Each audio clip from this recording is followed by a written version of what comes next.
Aviso: este conto possui descrição de cenas de violência e linguagem forte.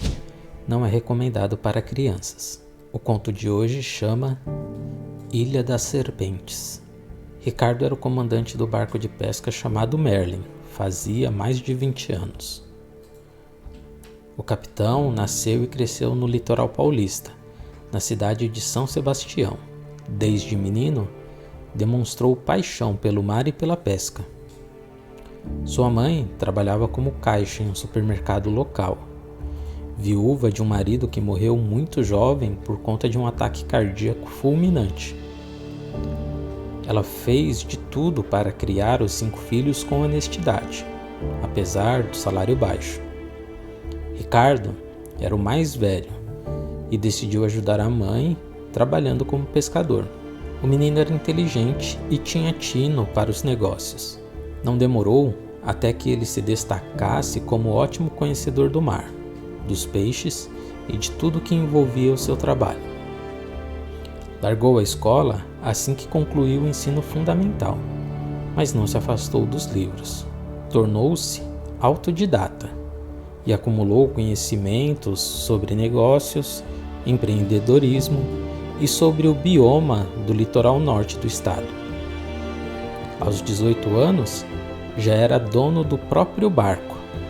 Aos 30, possuía uma frota de 4 embarcações, 2 destinadas à pesca e 2 destinadas ao turismo na região. Ele tinha um carinho especial por Merlin e era o único a pilotá-lo. O dia amanheceu com um céu azul sem nuvens. Ricardo completara 55 anos naquela semana. Ele decidiu se aposentar e faria a última viagem a trabalho a bordo de Merlin. A tripulação do capitão era determinada por vários fatores, dependendo muito do pacote negociado com os turistas. A embarcação suportava até 16 passageiros, além da equipe de trabalho que poderia chegar até 7 pessoas. Naquela manhã, ele receberia um grupo de ingleses. Os clientes optaram por poucos serviços. Seria necessário apenas o capitão mais 2 tripulantes. O grupo era composto por 6 viajantes: John e seu irmão Thomas, Philip e a namorada Victoria, e os irmãos Peter e Missy. Embora tivessem escolhido poucos serviços, o grupo contratou exclusividade da embarcação. O capitão gostou. Seria um passeio tranquilo, sem muita bagunça e com poucas pessoas. Os ingleses foram recebidos pela equipe nos primeiros raios de sol. Eles embarcaram na cidade de Santos. O primeiro ponto de parada seria o Parque Marinho da Laje de Santos, a 42 quilômetros da costa. O local é muito procurado para o mergulho. Os jovens estavam polvorosos com o clima, o sol brilhando no céu de brigadeiro, o mar calmo e, por incrível coincidência, quase nenhuma outra embarcação. Ricardo, Pedro e Paulo, o capitão, o cozinheiro e o instrutor de mergulho, respectivamente, fariam todo o serviço. A fauna marinha da região tem mais de 200 espécies de peixes, além de corais, golfinhos, baleias e tartarugas. Primeiro, o encontro com os golfinhos brincalhões foi divertido. Os mamíferos marinhos estão acostumados com a presença dos humanos e parecem apreciar o contato tanto quanto estes. Depois de nadarem por mais de 30 minutos, os jovens decidiram preparar o equipamento e mergulhar.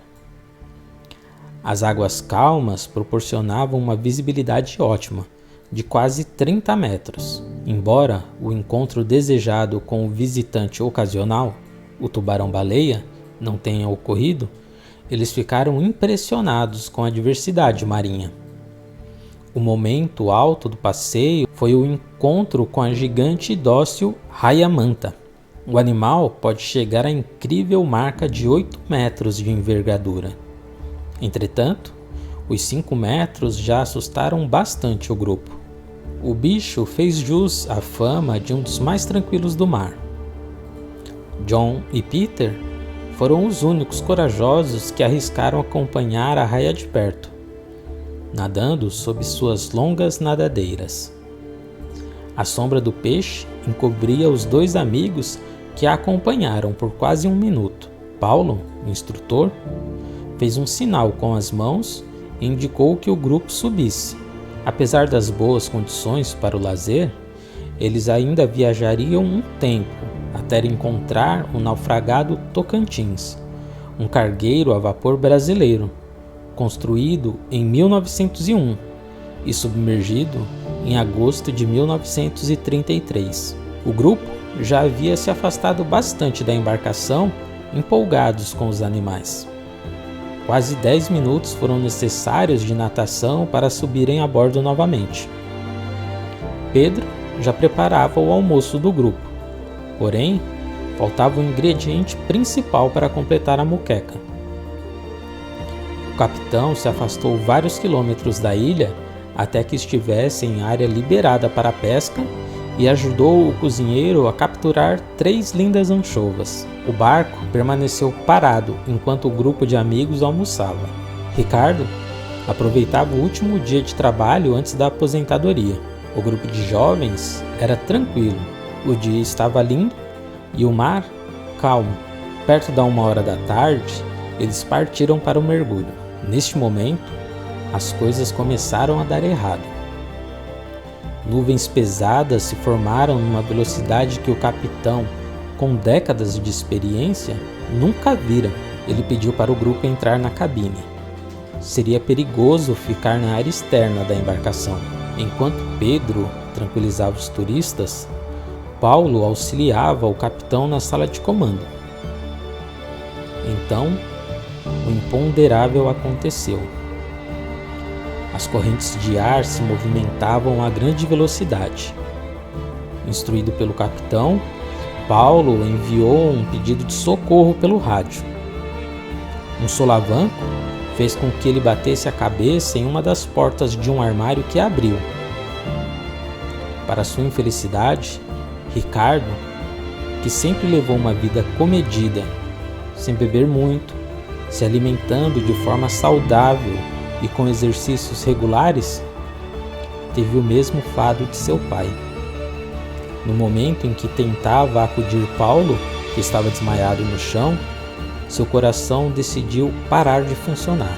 Um ataque fulminante o atingiu com tanta violência que antes que caísse desacordado ao lado do amigo e companheiro de trabalho, o capitão já estava morto. A tripulação estava amedrontada com a mudança repentina do clima e nem desconfiava que estavam à deriva. Pedro percebeu que algo não corria bem e decidiu seguir para a cabine de comando, já que ninguém atendia o ramal. Assim que fechou a porta atrás de si, contemplou a cena mais linda e mais assustadora que já presenciou. O barco seguia em direção àquele fenômeno. Ele acelerou o passo, mas não foi suficiente. Antes de alcançar a cabine, a embarcação era sugada por uma tromba d'água que se formou na pequena tempestade. O vento arrebatou o cozinheiro e tragou a sua vida. O barco rodopiou na tormenta por diversas vezes, sacudindo o grupo de amigos de um lado para o outro. Minutos depois, a água entrava pela porta da cabine. Missy foi a primeira a emergir do mar. O redemoinho tinha se dissipado, mas as nuvens ainda giravam lá no alto. A pequena, mas mortal tempestade não teve força e nem duração o suficiente para agitar o mar com muita violência. Uma vez que os ventos sopravam devagar, as ondas continuavam baixas. "Peter! Peter!" gritou a menina enquanto chorava. "Missy! Onde você está?" respondeu uma voz. "Peter! Peter! Aqui!" Não demorou até que ela avistasse o irmão. Peter vinha acompanhado de John e Vitória. O grupo se reuniu e se abraçaram. Porém, Thomas e Philip ainda estavam desaparecidos. Eles não sabiam o que tinha acontecido. Não houve tempo para preparar o bote salva-vidas.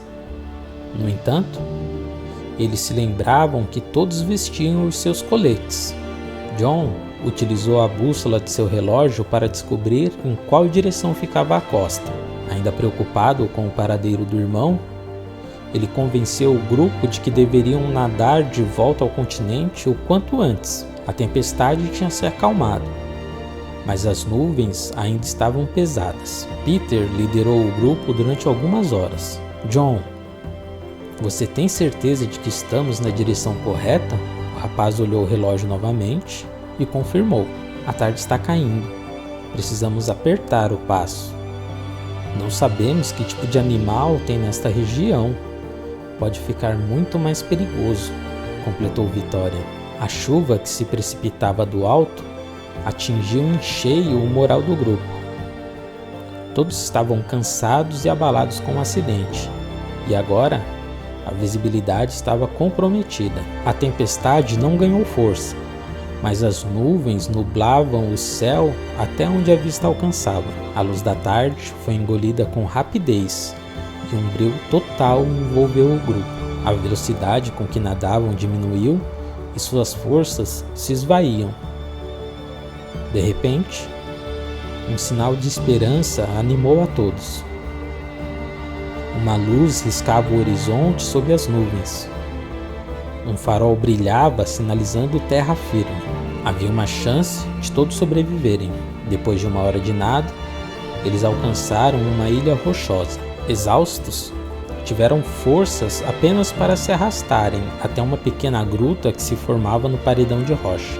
Com frio e com fome, o grupo se aninhou e dormiu um sono pesado. Na manhã seguinte, o grupo acordou com um vento frio soprando sobre eles. O céu de brigadeiro que testemunharam no dia anterior se tornou cinza e pálido. Peter foi o primeiro a se levantar. Ele caminhou alguns minutos pela costa rochosa e descobriu que, pelo menos do lado em que estavam, não havia enseada. A montanha brotava do fundo do mar e não possuía praias. A ilha subia uns 200 metros do nível do mar. O farol deve estar lá em cima, disse Missy, se aproximando do irmão. Sim, só estou pensando num jeito de chegarmos até lá. Eu estou morrendo de fome, continuou a menina. Talvez encontremos alguma coisa para comer nesta mata. John e Vitória chegaram aonde os irmãos conversavam. No alto das rochas crescia uma densa floresta, e era necessário encontrar uma trilha até o alto e depois cruzar a mata. Lá do alto, conseguiremos saber se o farol fica nesta ilha ou não, disse John. O farol pode não estar nesta ilha? Indagou Vitória. Sim, mas se não estiver, certamente está muito perto. Precisamos subir e descobrir qual o tamanho desta ilha, respondeu John. Vamos por aquele caminho. Missy tomou a dianteira do grupo. Como saber que é por lá que devemos ir? Perguntou o irmão. Não sei. Por que escolheu este caminho, então? Bananas. Bananas? Sim. Veja quantas bananas tem ali. Missy apontou na direção de uma trilha que parecia ser um acesso fácil até o topo. Seus olhos estão enxergando muito bem, disse Vitória.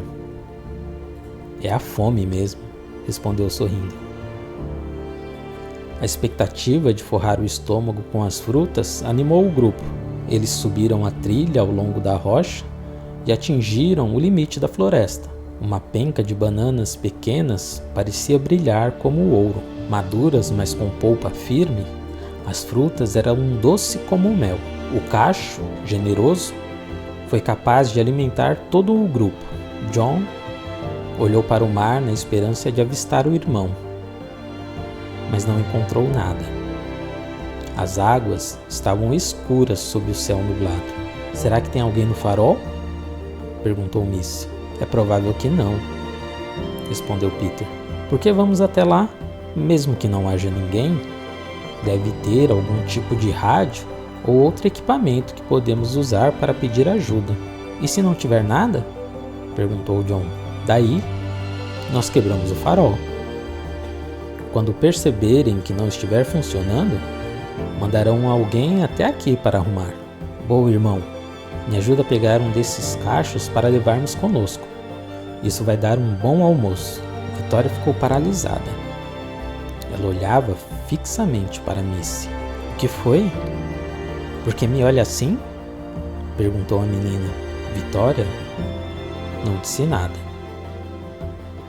Ela se aproximou lentamente da menina, estendeu a mão e a puxou devagar em sua direção. Missy se deixou levar pela amiga, imaginando que ela pegaria as frutas para a viagem. Quando se afastou a uma distância que considerou segura, Vitória a abraçou. Tome cuidado, menina. Não quero perder mais gente nesta terrível viagem, disse calmamente ao ouvido de Missy. Como assim? Veja, respondeu Vitória, apontando para um cacho próximo ao local onde a garota estava. O quê? Responderam em uníssono. Entre as bananas, olhe. O grupo olhou e percebeu um pequeno movimento, quase imperceptível.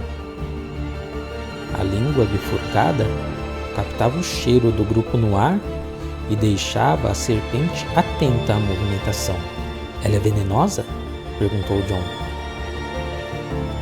Não sei, só chegando mais perto para examinar, replicou Vitória. A jovem se aproximou e escrutinou a serpente. É peçonhenta, com certeza, disse instantes depois. Como você sabe? Indagou Peter. Olhe bem para ela. Você vê aquela marca no focinho? Não é a narina dela? Presta atenção. Olhe para os olhos dela. Depois, desça até a ponta do focinho. Entre a narina e os olhos, há uma pequena marca. Sim, agora eu vejo. Mas o que isso tem a ver? Este é um órgão chamado fosseta loreal.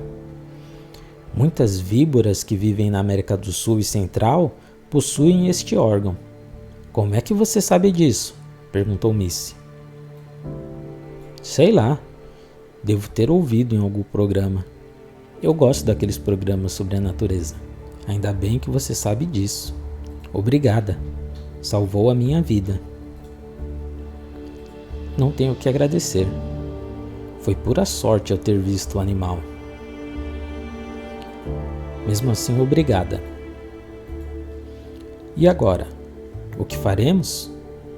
Indagou Missy. Precisamos chegar no farol. Não temos alternativa, respondeu John. Está certo, mas eu vou na frente, disse Vitória. A jovem pegou um galho comprido que havia no chão e o usou como instrumento. Durante todo o percurso, Vitória mexia nas moitas e nos galhos antes de dar o passo seguinte. Assim, eles poderiam espantar ou evitar o animal. Embora não soubesse de qual espécie se tratava, seria perigoso ser mordido. À medida que seguiam, eles encontraram diversos animais ao longo do caminho. Estou impressionada com a quantidade de serpentes que tem nesta ilha, disse Vitória. E eu, que nunca tinha visto uma cobra, disse John.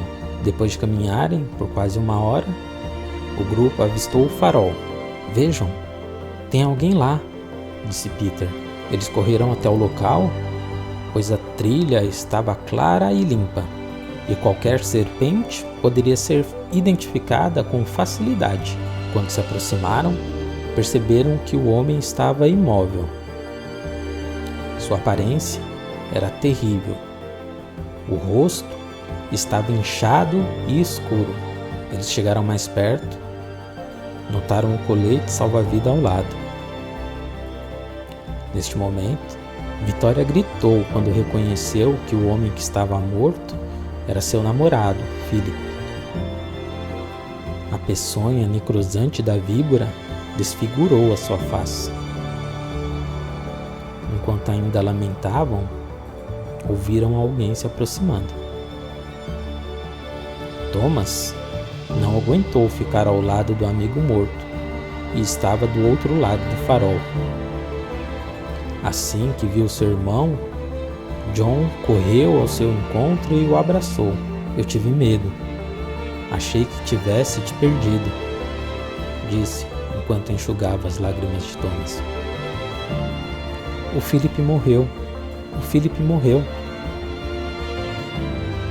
Eu sei. O corpo dele está ali. O que aconteceu?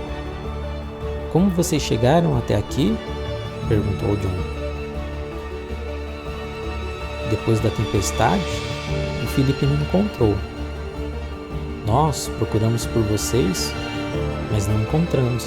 Acredito que eu e ele fomos jogados para fora do barco no meio dos ventos. Nós seguimos na direção certa graças à bússola do meu relógio.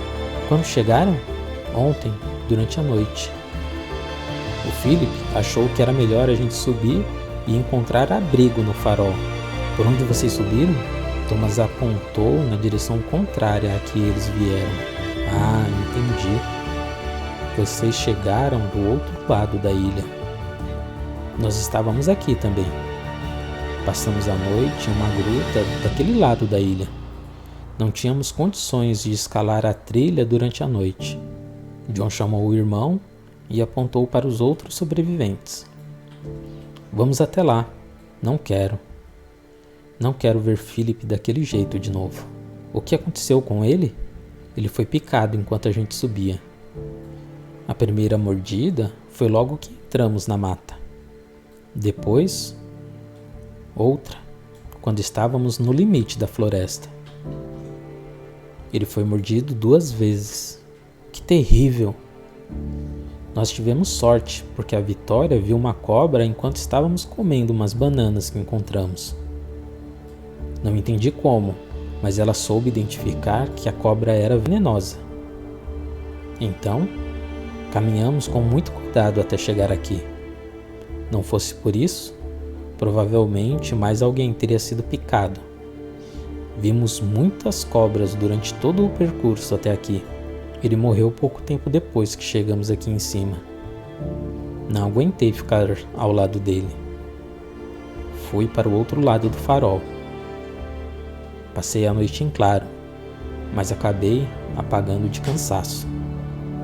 Acordei com o grito de alguém. Foi a Vitória. Ela gritou quando reconheceu o namorado. E agora, irmão? O que faremos? Você encontrou alguma entrada para o farol? Não. Neste momento, Peter se aproximava dos irmãos. Vejam, a porta que dá acesso ao farol está cerrada.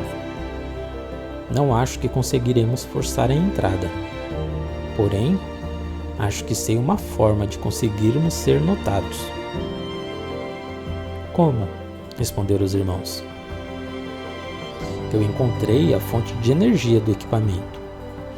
Vamos torcer para não ter nenhuma bateria lá dentro. Para a infelicidade do grupo, apenas 2 dias depois de cortarem a alimentação dos painéis solares, foi que o equipamento parou de funcionar. Eles se alimentaram de bananas e beberam água da chuva que caía. Cerca de 6 horas depois de o farol apagar, uma equipe de manutenção chegou à ilha e encontrou os sobreviventes do naufrágio. O grupo havia encontrado a ilha da Queimada Grande, no litoral de São Paulo. O local é conhecido como um dos mais perigosos e possui a 2ª maior densidade de víboras por metro quadrado no mundo. A serpente em questão é uma jararaca ilhoa, uma espécie que só existe na ilha, e sua peçonha está na lista entre as mais letais de todas as espécies. Os amigos enterraram o corpo de Philip sob um monte de pedras. No dia seguinte ao resgate, o corpo foi recolhido e enviado para o seu país natal. Eles terminaram um terrível passeio sem saber o que tinha acontecido com a tripulação do barco. Ricardo, Pedro e Paulo nunca foram localizados.